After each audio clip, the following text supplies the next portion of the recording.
Assalamualaikum students, how are you? I hope you all will be fine. This is a third lecture of chapter number 1, Nutrition in Plants. Students, open the book page number 2. We will discuss here remaining chapter. We have already learned about autotrophic nutrition in a previous lecture. Autotrophic nutrition means organism make their own food. आपको इसकी equation याद होगी कि जो आपको previous lecture में मैंने बताई थी, ये जो यहाँ पे आपको लिखी हुई भी नजर आ रही है, कि कार्बन डाइऑक्साइड प्लस वाटर के साथ जब ऐड होता है सनलाइट और क्लोरोफिल की प्रेजेंस में तो क्या चीज बनती है, ग्लूकोज फॉर्म होता है और ऑक्सीजन गैस रिलीज होती है. Today we will discuss here different activities given your book. Students, look at the activity number 1. ये एक्टिविटी आप देखिएगा जो आपकी बुक के पेज नंबर 2 में दी गई है. एक्टिविटी नंबर 1 ये एक्सप्लेन कर रही हूँ और ये जो मैंने इक्वेशन लिखी है क्यों लिखी है, ये दरअसल इसी एक्टिविटी को ही प्रूव करेगी. आपकी बुक्स में मुख्तलिफ किस्म की एक्टिविटीज दी गई हैं जो कि फोटोसिंथेसिस के इसी प्रोसेस को प्रूव करेंगी कि ऑक्सीजन ये सनलाइट जरूरी होती है एक फोटोसिंथेसिस के लिए कि नहीं, इसके लिए कुछ एक्टिविटी है, या फिर इसमें जो है ग्लूकोज स्टार्च फॉर्म होता है उसके लिए कोई एक्टिविटी दी गई है. मुख्तलिफ किस्म की एक्टिविटीज हैं जिसको वन बाय वन एक्सप्लेन करूंगी मैं. यहाँ पे जो एक्टिविटी आपकी फोटोसिंथेसिस को प्रूफ करने के लिए यहाँ पे दी गई है, जो एक्टिविटी नंबर 1 है, इसमें क्या करना है. सबसे पहले activity number 1. Now let's start the activity number 1. This activity will help you understand that sunlight is necessary for photosynthesis. Sunlight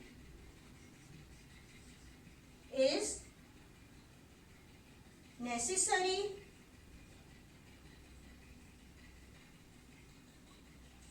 for photosynthesis.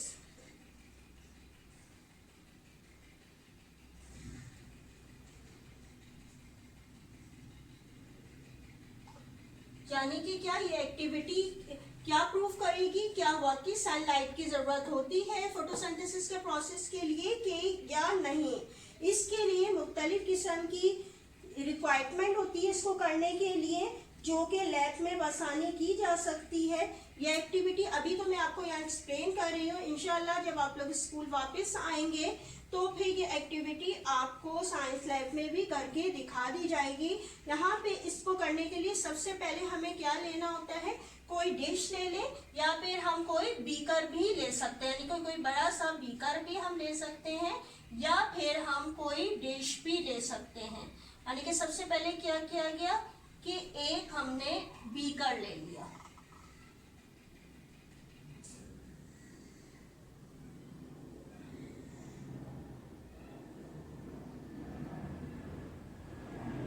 यानी कि क्या किया गया कि सबसे पहले हमने एक बीकर लिया और इसमें हमने क्या करना है, पानी को फिल कर लेना है. यानी कि हमने क्या ले लिया, इसमें वाटर ले लिया. बीकर लेने के बाद या कोई डिश हमने यहाँ पे ली, इसके हमने अंदर क्या किया कि पानी को फिल कर लिया.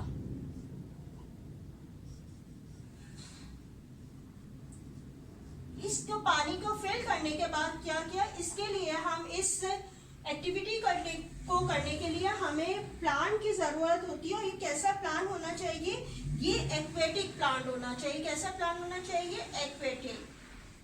एक्वेटिक मीन्स यानी कि जो कि पानी में मौजूद हो. इस एक्सपेरिमेंट को करने के लिए हमने जो एक्वेटिक प्लांट लिया है इसका नाम क्या है, हाइड्रेला.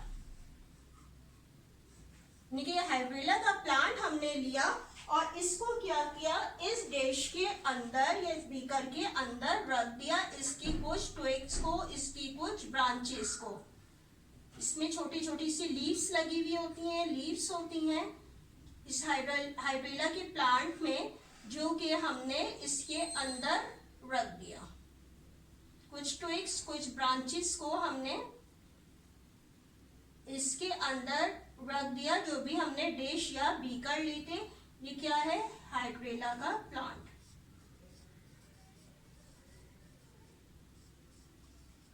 ठीक है, हाइड्रेला के प्लांट के कुछ ब्रांचेस हैं जो हमने यहाँ पे ले ली। इसके बाद क्या करना होता है इस एक्टिविटी के लिए कि इसके ऊपर फनल को इन्वर्ट करके रखा जाता है। फनल आपने देखी होगी साइंस लैब में, ये किस तरह होती है? ऐसी होती है ये। ठीक है, ये इस तरह होती है। अब इसको क्या करना है? इसको इन्वर्ट करके यानी कि उल्टा करके इसके ऊपर रख देना है कि ये कवर हो जाए और जो डिश में रखी उससे वो टच हो जाएगी। यहाँ पे आपने क्या करना है कि आपने फनल रख दे। ठीक है, ये फनल है जो कि आपने ग्लास की होती है, शीशे की बनी हुई होती है, कि आपको आर पार इसमें नजर आएगा। आप इसको यहाँ पे इस तरीके से रख देंगे। ठीक है, इस तरीके से आपने इसको रख देनी है इन्वर्ट करके। ठीक है, ये क्या चीज थी? आपने यहाँ पे फनल रखी।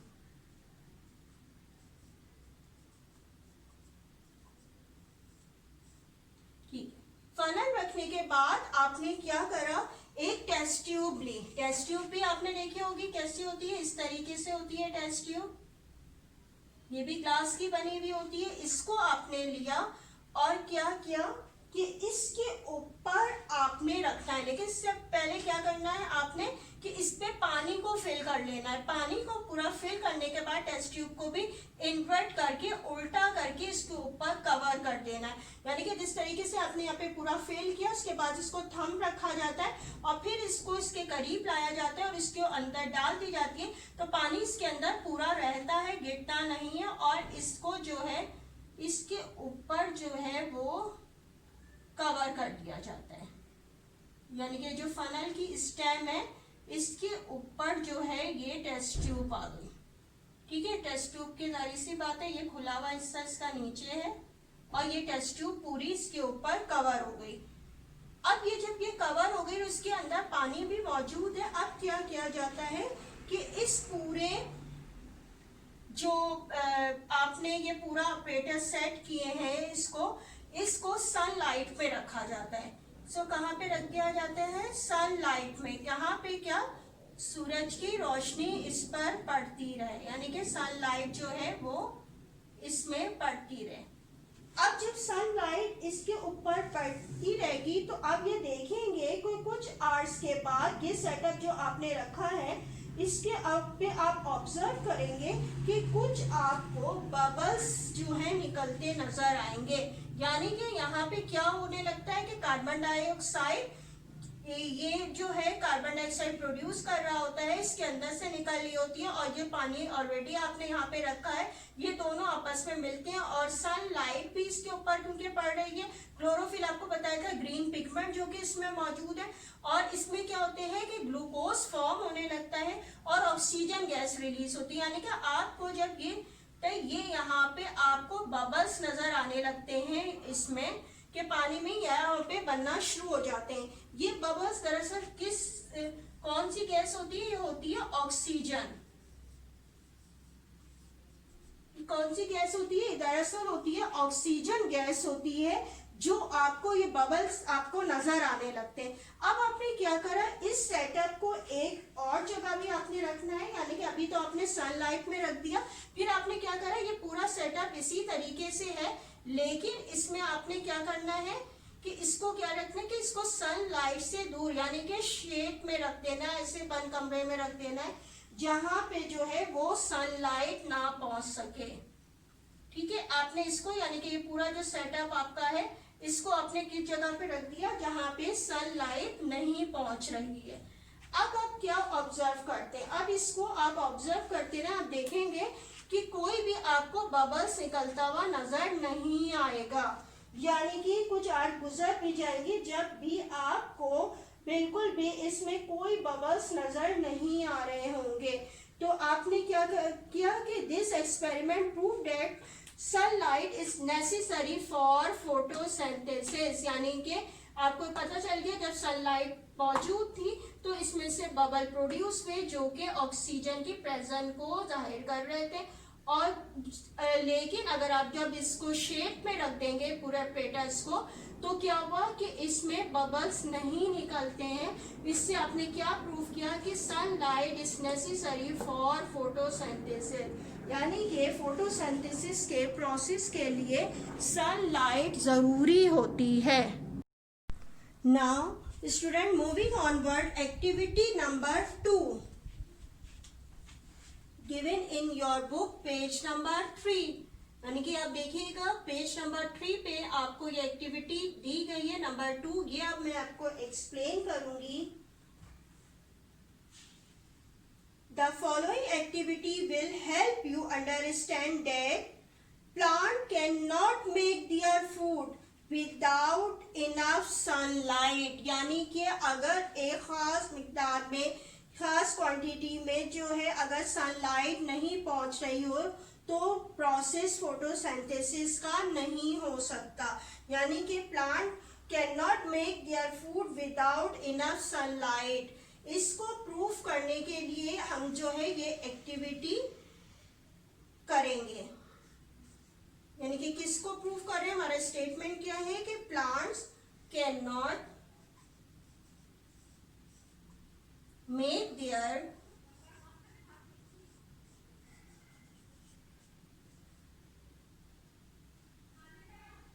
food without enough sunlight।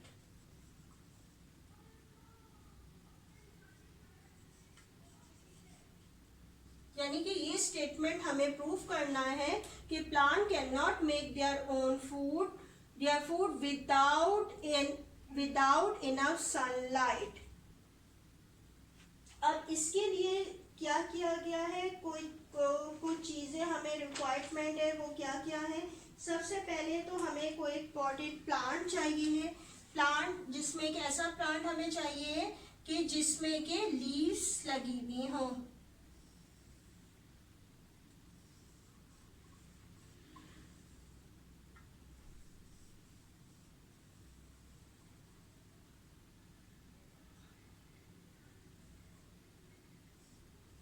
यानी कि हमने ऐसा प्लांट ले लिया जिसमें के लीव्स मौजूद हों।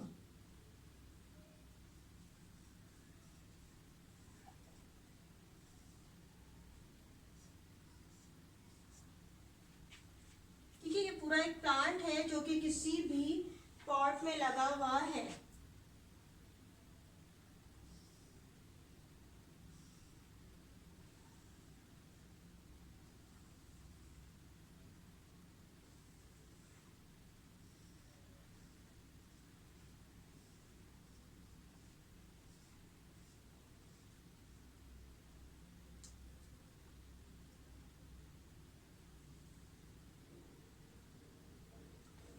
अब इसमें हमने क्या करना है और क्या चीज लेनी है। पॉटेड प्लांट के बाद हमें कार्डबोर्ड लेना है या फिर एल्युमिनियम फॉयल लेनी है। यानी कि कोई भी आपने कार्ड शीट होती है, कोई भी इसका पीस ले ले, या फिर एल्युमिनियम फॉयल होती है, वो सिल्वर कलर की जो होती है एल्युमिनियम फॉयल, वो उसका पीस ले ले।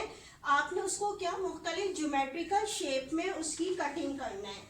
मतलब फॉर एग्जाम्पल कोई भी पेपर होता है ना, कोई मोटा सा कोई हार्ड पेपर है, कार्ड शीट है, तो उसको मुख्तलिफ ज्योमेट्रिकल, जैसे कि आपने उसे ट्रायंगल फॉर्म में भी काट सकते हैं, आप स्क्वायर में भी ले सकते हैं, सर्कल में भी ले सकते हैं। कुछ पीसेस इसके काट लेने हैं। ठीक है, यहाँ पे आप देखिए अपनी बुक में भी आपको नजर आ रहा होगा। इसमें क्या है कि आपने क्या करा कि कार्ड शीट को या एल्युमिनियम फॉयल के पीस को कटिंग करने के बाद इसके ऊपर रख दिया। यानी जब आप इसके ऊपर रखेंगे तो क्या होगा कि इसके नीचे की जो सरफेस है यह आपको दिखाई नहीं देगी। यानी कि इस हिस्से से ये सब छुप जाएगा। इसी तरह यहाँ पे हमने जैसे ट्रायंगल के पीस को ले लिया काट के। ठीक है, ये ट्रायंगल ये क्या है, कार्ड शीट है, जिसकी वजह से जो है नीचे का पूरा का हिस्सा जो है वो नजर नहीं आएगा। ठीक है, एल्युमिनियम फॉइल भी हम रखेंगे तो जब भी जो है नीचे की सरफेस हमें जिस जगह पे आपने रखी है लीफ की वो नजर नहीं आएगी। ठीक है, हमने इस तरह कटिंग करके रखा और इसके बाद क्या किया, इसको पेपर क्लिप्स की मदद से अटैच कर दिया लीफ के साथ। ठीक है, पेपर क्लिप की मदद से इसको अटैच कर दिया लीफ के साथ। किसको, कार्ड शीट जो या एल्युमिनियम फॉइल को, क्योंकि पन्ना ये गिर जाएगी। आपने इसको इस तरीके से अटैच करके यहाँ पे रख दिया। अब आपने क्या करना है कि इसके लिए आपने ये करने के बाद इसको 4 डेज के लिए या उससे ज्यादा भी 5 डेज के लिए भी आप रख सकते हैं। इसको आपने रख दिया। ठीक है, ऐसी जगह पे आपने रख दिया जहां पे जो है सनलाइट इस तक पहुंच रही थी। ठीक है, सनलाइट जो है वो यहाँ पे इस तक पहुंच रही थी। आपने किसी भी जगह इसको ऐसी जगह रखा जहां से सनलाइट जो है वो इसको मिल रही है।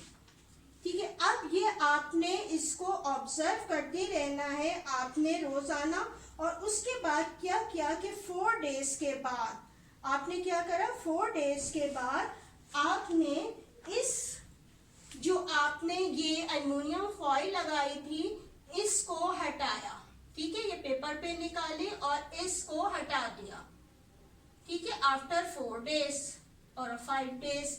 अब जब आप यहाँ पे इसको हटा देते हैं तो आप देखते हैं कि अब 4 डेज के बाद ये वाला जो हिस्सा है, ठीक है, ये वाला जो हिस्सा आपको जहाँ पे आपने हटाया था, जो आपने यहाँ पे लगी थी कि जैसा ट्रायंगल में या स्क्वायर की फॉर्म में या इस हिस्से पे आपके मौजूद थी, ये वाला जो हिस्सा था आपका, ये क्या था, आप 4 डेज के बाद बहुत ज्यादा लाइट आपको नजर आया। यानी कि अगर डार्क कलर की ये लीव्स मौजूद है तो ये वाला हिस्सा जो आपको नजर आएगा, ये पूरा इसके अंदर का हिस्सा जो होगा लाइट ग्रीन हो रहा होता है।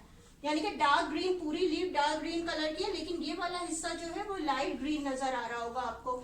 ये क्या प्रूफ कर रहा होता है, ये प्रूफ कर रहा होता है कि आपकी सनलाइट तो के नेसेसरी है। यानी कि आपने सनलाइट को कवर कर दिया कि उस तक लीफ तक नहीं पहुंच सके। तो जिस जिस हिस्से पे सनलाइट पड़ रही थी वहां जो है इसकी स्टार्च बन रही थी, इसकी फूड बन रही थी। और जिस हिस्से पे आपको, जिस हिस्से को आपने कवर कर दिया था वहां पर इसकी फूड प्रिपेयर नहीं हो रही थी। ठीक है, यानी कि ये किसको, क्या आपने इस एक्सपेरिमेंट से क्या प्रूफ किया कि this experiment prove that sunlight is necessary for a photosynthesis. यानी कि सनलाइट जरूरी होती है फोटोसिंथेसिस के लिए। इसको आपने इस एक्टिविटी के जरिए जो है वो प्रूफ कर लिया।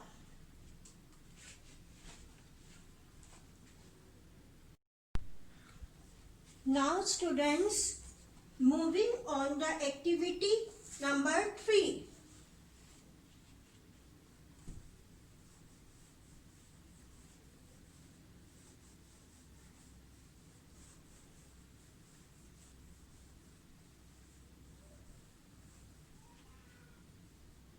अब इस एक्टिविटी में क्या बताया गया है कि starch is produce only present of sunlight. यानी कि जो इसकी फूड है ये कब प्रोड्यूस होती है, जब सनलाइट की मौजूद, सनलाइट प्रेजेंट हो। यानी कि अगर सनलाइट नहीं होगा तो इसकी फूड भी नहीं बनेगी। इसके लिए आप कौन सी एक्टिविटी, एक्टिविटी नंबर 3 देखिएगा, इसको मैं एक्सप्लेन कर रही हूँ। इसमें क्या करना है, सबसे पहले 2 पॉटेड प्लांट लेने हैं। क्या करना है, 2 पॉटेड प्लांट लेने हैं।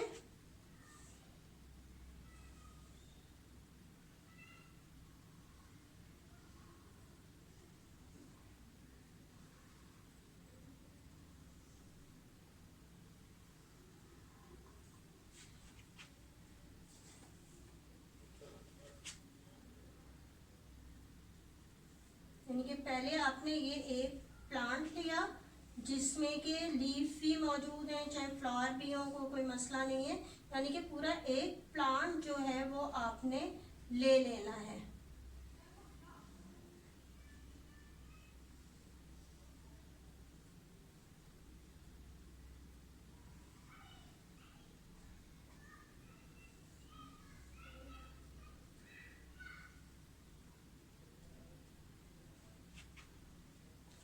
ठीक है, इसी तरीके से एक और प्लांट लेना है जो कि बिल्कुल इसी की काइंड का हो, यानी कि इसी तरीके का आपने एक दूसरा प्लांट लेना है।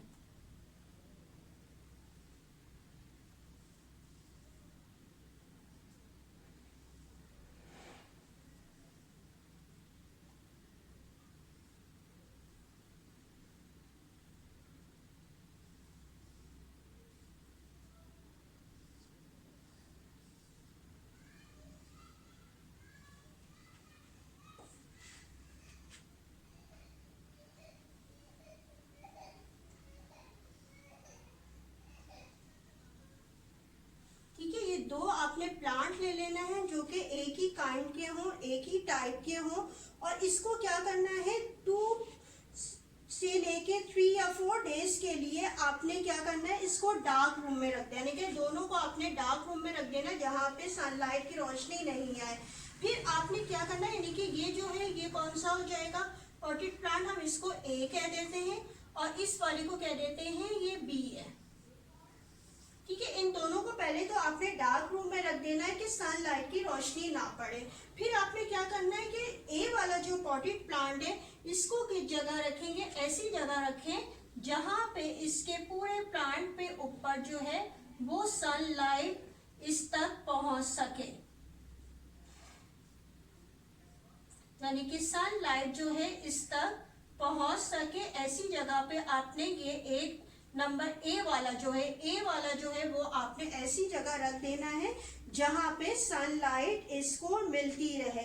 और फिर आपने क्या करना है, जो दूसरा वाला आपका जो प्लांट था, जो पॉटेड प्लांट था, उसको आपने क्या करना है, डार्क रूम में रख देना है, या किसी भी आप जो है किसी बॉक्स में भी इसको रख सकते हैं। यानी कि पूरा का पूरा प्लांट आपको ऐसे रखना है कि ये किसी बॉक्स में आ जाए, या इसको हम किसी भी डार्क रूम में भी रख सकते हैं जहां पे सनलाइट ना पहुंच सके। बस ये ख्याल रखना है कि क्या होगा कि सनलाइट इस तक ना पहुंच सके।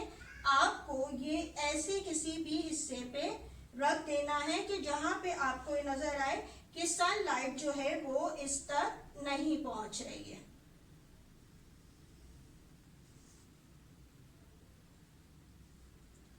यानी कि एक बॉक्स में आपने इसको रख देना है ताकि ये यहाँ पे पूरा इसकी जो है सनलाइट जो है इस तक ना पहुंच सके।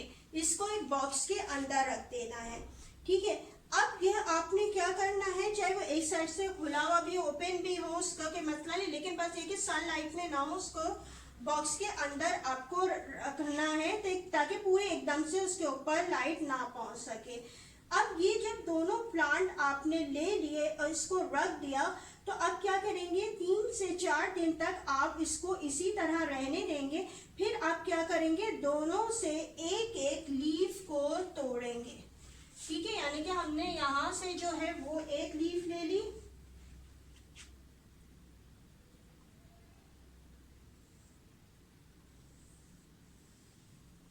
ये एक लीफ हमने तोड़ के ले लिया। फिर इस वाले से जो कि बॉक्स के अंदर था, इससे भी हमने एक लीफ तोड़ ली।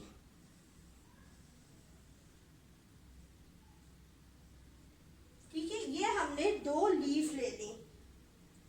अब क्या करना है, हमें इन दोनों लीफ को बॉईल करना है। ठीक है, वाटर में बॉईल करेंगे, फिर दोनों लीफ को अलग अलग आप चाहे करें ताकि समझ में आसानी से आ जाए। तो इसको लिए हमने दोनों जो है लीव्स को बॉईल किया वाटर में, उसके बाद फिर किस में बॉईल किया, अल्कोहल में बॉईल किया। ठीक है, अल्कोहल में बॉईल किया इन दोनों को। अब इसके बाद क्या करें, इसका आप कलर को नोट करते रहें कि क्या चेंजेस आ रही है। इसके बाद आपने क्या करना होता है कि आपने एक सोल्यूशन लेना है। कौन सा सोल्यूशन लेना है, आयोडीन का। ठीक है, ये आपने एक आयोडीन का सोल्यूशन ले लेना है, यानी कि बॉटल में मौजूद है आयोडीन का सोल्यूशन, ये आपने लेना है। अब इसको क्या करते हैं, प्रूफ करने के लिए करते हैं। किस चीज को प्रूफ करने के लिए कि इसमें स्टार्च फॉर्म हुआ कि नहीं हुआ। इसके लिए क्या करते हैं कि ये आपने जो आयोडीन का सोल्यूशन है, इसको अपने यानी कि लीफ को अपने आपने बॉईल कर लिया था पहले वाटर में, उसके बाद फिर अल्कोहल में, इसको भी और इसको भी, यानी कि कौन सी थी, ए वाली थी, और ये वाली कौन सी थी, बी वाली की थी। इन दोनों को बॉईल और अल्कोहल से बॉईल करने के बाद, रिमूव करने के बाद इनका स्टार्ट आयोडीन के ड्रॉप्स इसके ऊपर डालने होते हैं, यानी कि ड्रॉपर ले ले एक,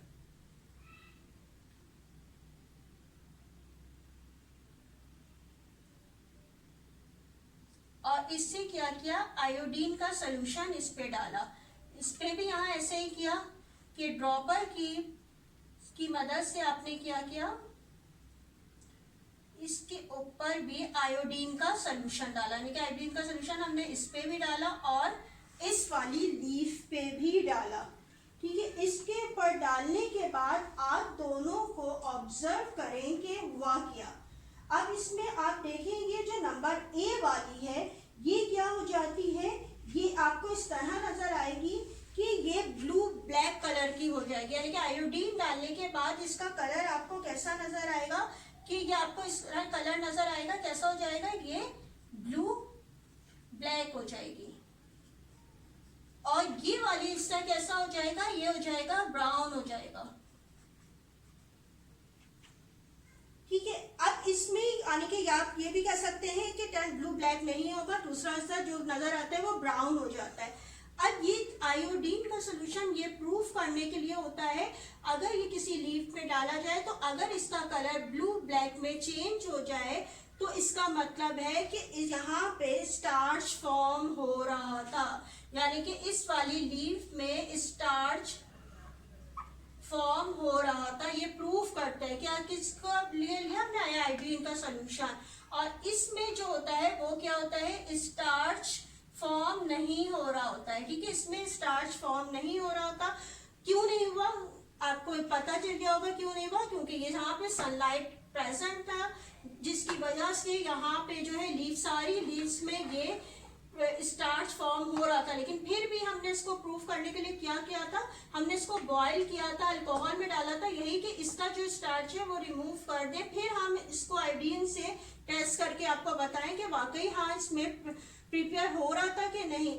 अब यहाँ पे जो ये डार्क रूम में रखा गया था, इसमें क्या हुआ था कि इसमें जो है स्टार्च फॉर्म नहीं हुआ था। इसके लिए हमने जब कैसे पता चला था, यानी कि हम इसको आयोडीन का सोल्यूशन जब हमने डाला था तो इससे हमें अंदाजा हो गया था कि इसका कलर कैसा हो गया, ब्राउन कलर का हो गया। जो ये इस बात की गारंटी होती है कि इसमें जो है वो ये प्रूफ नहीं कर रहा, ये क्या प्रोसेस को, कि इसमें सनलाइट की प्रेजेंट नहीं थी, तो यहाँ पर फोटोसिंथेसिस का प्रोसेस नहीं हुआ, यहाँ पे स्टार्च फॉर्म नहीं हुआ। यानी कि this proof that starch is produce only in the present of sunlight, यानी कि सनलाइट जरूरी है जिसकी वजह से ही ये प्रोसेस हो रहा होता है।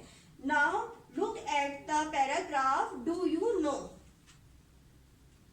जो डू यू नो आपका पैराग्राफ दिया गया है, अब इसको आप देखिए, इसको मैं आपको समझा रही हूँ।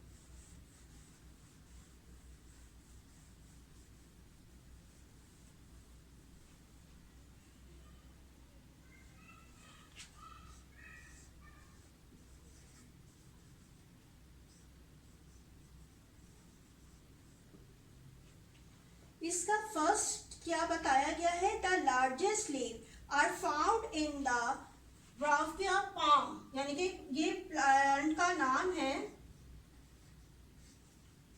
ब्राफिया पाम। ये कहाँ पे मौजूद होता है, ये आइलैंड में, इंडियन ओशन के आइलैंड में मौजूद होता है। इसकी लीव्स कितनी बड़ी होती हैं, ये तकरीबन 19.8 मीटर इनकी लेंथ होती है। सोचिए 9.8 मीटर कितने हो गए, यानी कि 1 मीटर तकरीबन इतना अगर होता है तो आप सोचिए 19.8 मीटर इसकी लीव्स का साइज होता है। ये इन्होंने बताया है कि ये इतनी ज्यादा बड़ी होती हैं। इसके अलावा इन्होंने सेकंड जो यहाँ पे एक्सप्लेन किया है, ये क्या किया है कि अगर आप एक साल में, कि अगर आप फॉरेस्ट में बहुत ज़्यादा बड़े हिस्से पे कहीं पे भी हेक्टर ऑफ फॉरेस्ट, यानी कि किसी भी बड़ी जगह पे जहाँ पे फॉरेस्ट मौजूद है, मुख्तलिफ प्लांट मौजूद है, तो एक साल में क्या करते हैं, 22 टन्स कार्बन डाइऑक्साइड जो होती है वो एब्जॉर्ब करते हैं। क्या करते हैं, 22 टन्स कार्बन डाइऑक्साइड क्या कर रहे होते हैं, एब्जॉर्ब कर रहे होते हैं। कौन एब्जॉर्ब कर रहा होता है, प्लांट्स, यानी कि फॉरेस्ट जो होता है वो एक ईयर में। और क्या करते हैं, और give out 16 tons of oxygen, और हमें क्या देते हैं, 16 टन्स ऑफ ऑक्सीजन प्रोवाइड करते हैं। ठीक है, यानी कि फॉरेस्ट जो होते हैं कार्बन डाइऑक्साइड को एब्जॉर्ब कर रहा है 22 टन्स ऑफ कार्बन। जब भी कहा जाता है कि ज्यादा से ज्यादा ट्रीज लगाए जाए ताकि जो कार्बन डाइऑक्साइड जो हम एक्सहेल कर रहे हैं कार्बन डाइऑक्साइड, या मुख्तलिफ किस्म की जो है गाड़ियों वगैरह के धुएं से, जो है मुख्तलिफ एक्टिविटीज से जो बन रही है, उसको ये प्लांट एब्जॉर्ब कर लेते हैं। उसके बदले में हमें क्या मिल रही होती है, ऑक्सीजन, जो हम अपने रेस्पिरेशन के लिए इस्तेमाल करते हैं। इसके अलावा नंबर 3 में जो डू यू नो में बताया गया क्या है कि अगर हम वीट सीड, यानी कि अगर हम वीट के सीड लें और इसको ग्रो करें, ठीक है, वीट सीड लें और इसको ग्रो करें, जब ये पूरा मैच्योर होकर पूरा प्लांट बन जाता है, यानी कि वीट सीड का जब पूरा प्लांट बन जाता है तो ये तकरीबन 325 टाइम्स जो होता है, इसका वेट जो होता है वो मास जो है इसका ये बढ़ जाता है, इंक्रीज हो जाता है। यानी कि एक सीड आपने लगाया और इसको क्या किया कि जब आप इसमें लगाने के बाद, इस वीट सीड को आपने लगाने के बाद, इसको आपने जब इंक्रीज हो गया, ये पूरा जो है पूरा फुली ग्रोथ हो गया ये प्लांट, तो इसका मास कितना हो जाता है, तकरीबन 325 टाइम्स जो होता है वो इंक्रीज कर जाता है। इसके बाद यहाँ पे क्या बताया गया है, a farmer so 100 kg of seeds, यानी कि 100 kg सीड्स को अगर जमीन के अंदर डालता है, बोता है, लगाता है, किसके लिए, ताकि प्लांट की ग्रोथ हो सके। और तो क्या होता है किसी भी स्प्रिंग सीजन में, और उसके बाद जो है जब वो पूरे ग्रो हो जाते हैं प्लांट, फिर इसको वो कटिंग करता है तो उसको क्या मिलती है कि आपके कि तकरीबन, यानी कि नेक्स्ट ऑटम, यानी कि स्प्रिंग में लगा रहा है तो उसको नेक्स्ट ऑटम तक 7.5 टन्स